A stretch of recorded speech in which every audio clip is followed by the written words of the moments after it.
Olá, Mercado Ético hoje conversa com a doutora Maria Giuliesi. Ela é psicanalista, é diretora executiva da Lenzi Minarelli e é uma grande conselheira de presidentes e executivos. Maria, você sabe que todo mundo na vida tem os seus sonhos e as suas necessidades. Falando sério, e acho que eu já te disse isso em algum outro momento, eu tenho muita vontade de um dia ser sua cliente. Por quê? Primeiro porque eu acho que todos nós precisamos. Todos nós somos seres em processo de transformação e de estruturação. Segundo, porque eu acompanho suas pesquisas, eu li o seu livro, Desenhando o Futuro, e eu tenho uma afinidade muito grande com a maneira precisa, de nível muito elevado, com que você trata a questão daquele ser humano que costuma estar por detrás de certos rótulos. Tá? Eu ia falar label, olha que coisa, como o mundo executivo está ficando contaminado por esses anglicismos, por esses vocabulários aí meio estranhos. Então, Maria, eu queria começar provocando um pouquinho você, porque dizem que todo paciente é assim, né? A pessoa meio esquisita, eu sou um pouquinho também. Então, eu queria te perguntar uma coisa. Nesta experiência tão intensa, tão profunda que você tem tido, com gente que estudou muito, né? Que assumiu responsabilidades no mundo corporativo, onde está a criança e aonde está o sábio nesses seres? A criança, ele deixou na estrada, e isso me faz lembrar o Fernando Pessoa. A criança que fui, chora na estrada, e foi lá que eu a deixei quando vim ser quem sou. Então, a criança ficou na estrada e o sábio está adormecido, porque este profissional ficou identificado com a ideologia da empresa e deixou de lado os seus próprios ideais e os seus próprios projetos, os seus sonhos e a sua sabedoria. Nossa, Maria, mas isso é muito, eu diria, triste. É triste quando você diz assim, né? Que você acaba se identificando com esse ser que não permite a entrada da criança na reunião e não permite o despertar do sábio também no processo todo do dia a dia. O que sobra dentro destas pessoas? Olha, sobra, Cristina, a identificação com os ideais da empresa e a tentativa de atender estas expectativas que o mundo corporativo e o mercado têm em relação ao desempenho do profissional. E quando esse profissional volta para casa, põe lá o seu pijamão ou hobby, no caso da mulher, já tira o sapato de salto, já põe Eu adoro, por exemplo, chegar na minha casa, a primeira coisa que eu quero fazer é tirar sapato, se eu tiver de blazer, eu vou jogando tudo e, de preferência, eu já vou botar o chinelinho mais velho e um penhoarzinho que eu ganhei em 2 córregos, na minha terra natal, já está todo puído, assim. Mas tem um momento que é assim, não me enfeite de nada, eu quero só ser. Como é que acontece, particularmente com o homem, né? Quando ele volta para casa, depois de ficar com essa máscara colada à face, como dizia também Fernando Pessoa, por tantas horas? Olha, ele no mundo, dentro da sua realidade pessoal e familiar, muitas vezes ele demora para tirar a máscara, né? Ele ainda representa o papel, até porque a mulher e os filhos têm expectativas em relação ao desempenho dele, ao status e ao poder que ele tem, que ele está investido em função da posição que ele tem na empresa. Então, às vezes, ele demora. Quem sabe sozinho ele consegue tirar essa máscara, né? Às vezes, essa máscara está tão colada ao rosto que ele mesmo se perde de si próprio. A gente tem que rir para não chorar.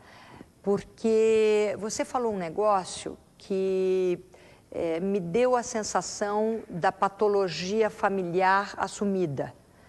Você que é psicanalista e eu estou aqui só para te ouvir, para aprender, junto com todos os que estão nesse momento compartilhando.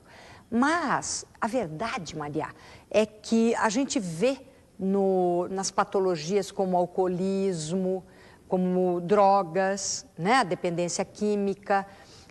Existe, em geral, um pacto familiar. Eu conversando com o Dr. Pablo Roig, que é um grande especialista em dependência química, ele estava me comentando que existe no dependente, em geral, o pacto com um ser da família. Existe um pacto mútuo, muitas vezes com a mãe. Né? Então, nós não estamos aqui para entrar nesses detalhes, mas eu até porque eu não entendo disso, mas existem pactos do inconsciente ou do subconsciente. Você falou uma coisa, e no caso do alcoolismo tem muito também o pacto mútuo com a família, a conivência. Né? Eu outro dia visitei um alcoólatra, estava lá na família, um homem poderosíssimo, premiado, fantástico e tal, e ele está lutando com a questão do alcoolismo. Nos 40 minutos que eu dei uma passada lá, que eles queriam que eu fosse tomar um drink, não sei o quê, a esposa dele encheu o copo, mas encheu o copo de uísque umas 5 vezes. Quer dizer, enquanto eu estava lá, tal, enquanto o meu uisquinho ia baixando devagarinho, eu estava conversando e tal, eu vi a esposa, ela não deixava o copo chegar na metade, ela já vinha e já enchia como quem diz. Eu não sei qual é a patologia, mas existe. Aí eu estou fazendo a transposição disso para essa máscara. Quer dizer, você falou, é difícil tirar, porque às vezes a própria família quer que ele continue fazendo aquele papel quando ele chegar lá, né? Chegou o Big Boss. É duro isso, hein, Maria? É triste, quer dizer, existe uma patologia da qual ele não consegue nem se libertar, porque ele não consegue ter um outro padrão de referência, que é o espaço que os antigos diziam o repouso do guerreiro, né? É a hora simplesmente de relaxar e soltar, né? É verdade. Ele cria um personagem ideal, né, Cristina? E ele se identifica com esse personagem e se distancia de si próprio. Mas o que há de tão ideal nesse personagem? Ele é ideal? Ideal no sentido de idealizado, né? Quer dizer, ideal para ele ou ideal de acordo com a ideologia dominante do mundo corporativo, o perfil do executivo, do homem de negócios. Nesse sentido, né? Você vê isso em homens e mulheres igualmente? Vejo, sim. Quer dizer, não há uma diferença? Olha, há uma pequena diferença, tá? Algumas mulheres conseguem se apropriar da sua própria vida e não se deixar contaminar por este processo, mas isso é pouco frequente. Em geral, a pessoa delega o seu pensar e a sua vida para a empresa. Que coisa, gente! E é isso que a gente chama de líderes. A gente volta já já com a doutora Maria Giuliesi.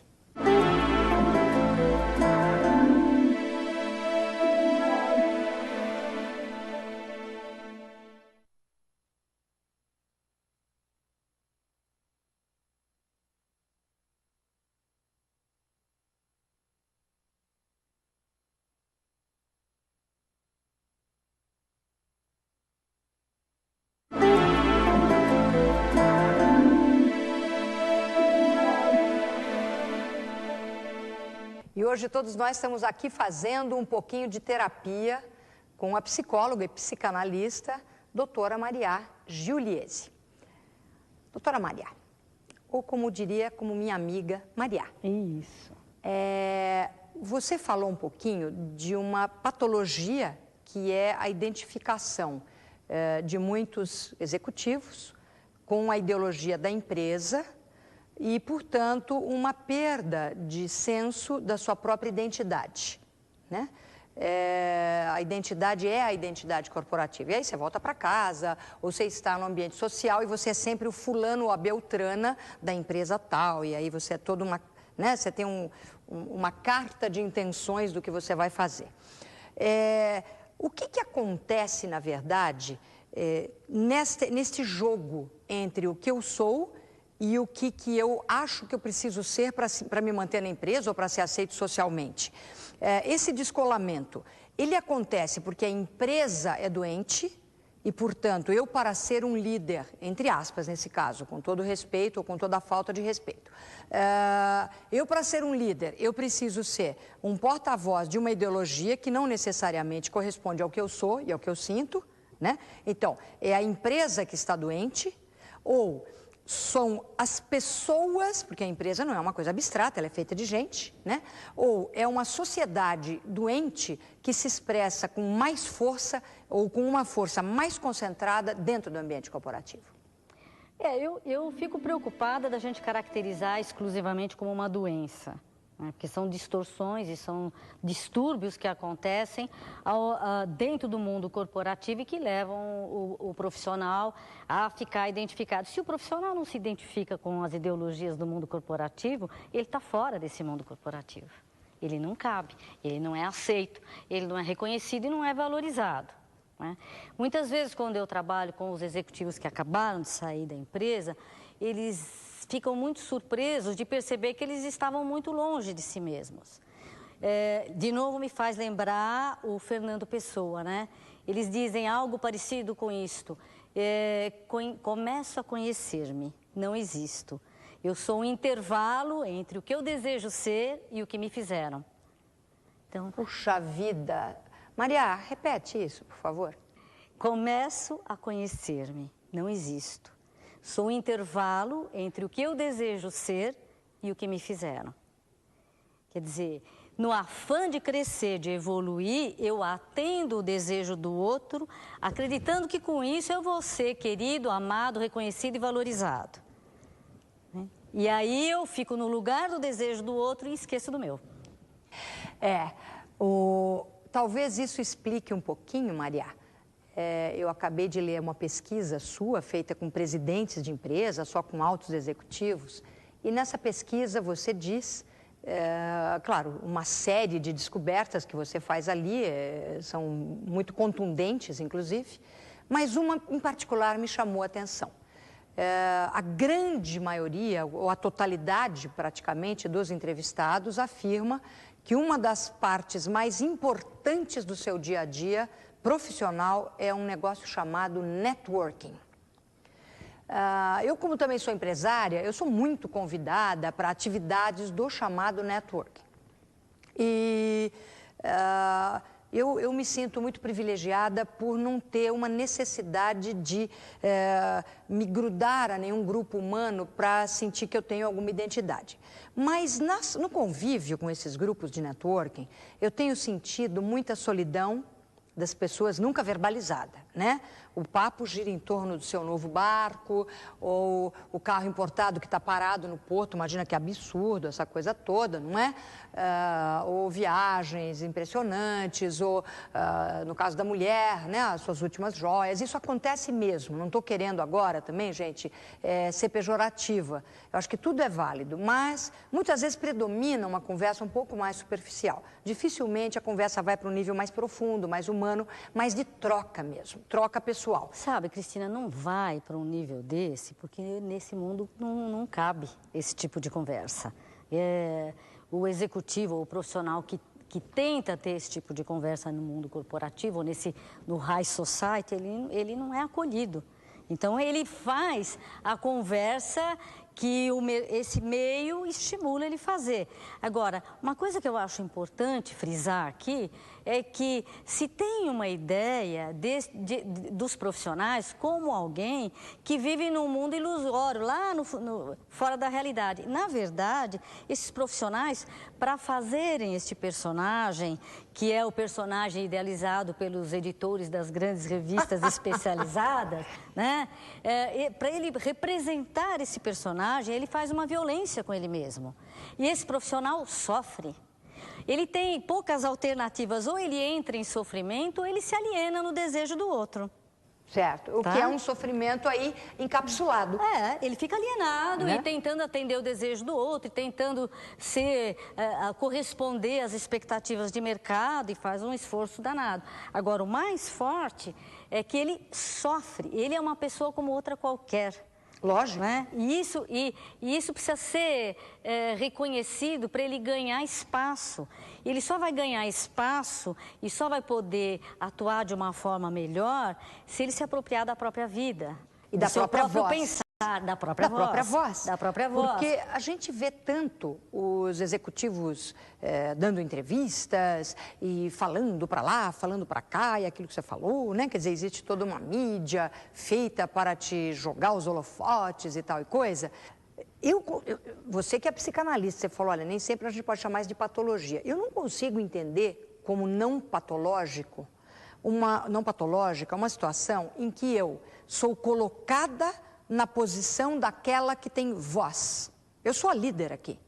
Então, a minha voz é uma voz que deveria reverberar sobre as equipes, sobre o setor. Desde que ela corresponda, né, ao que a empresa quer que eu diga. Então, a minha verdadeira voz não tem permissão para aparecer. Ela não tem lugar. Então, eu sou aquela que tem voz, desde que eu não use a minha voz. Isso é uma coisa de enlouquecer, Maria. É de enlouquecer isso gera sofrimento, e aí uma das alternativas de evitar o conflito entre a minha voz e a voz do outro é ficar alienado e delegar o meu pensar para o outro. Então, eu atendo as demandas e as orientações dos gurus de plantão e correspondo àquilo que é o politicamente correto. Então, quando você vê as entrevistas ou as mesas redondas desses profissionais, eles têm muito receio de se expor. Alguns deles não têm nem autorização da empresa para se exporem de forma mais explícita. Eles têm que, o assessor de imprensa tem que avaliar se ele pode falar e o que ele vai falar. Estamos precisando de novos guerreiros, minha gente. Se você não consegue realmente assumir a sua própria voz, desperta em você esse novo guerreiro. E a gente volta já já com a doutora Maria Giuliesi.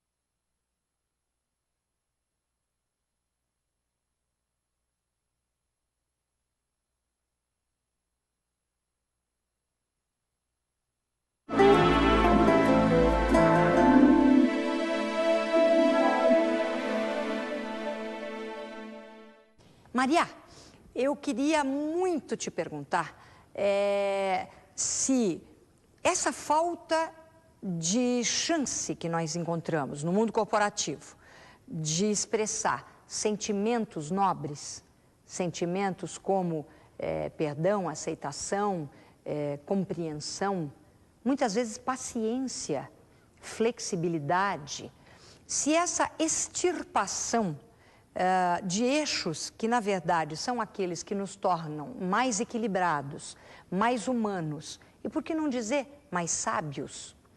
Essa extirpação, ela é a raiz dessa degringolada do mundo corporativo atual? Olha, Cristina, eu acho que essa questão é uma questão extremamente complexa para se resumir nesses aspectos.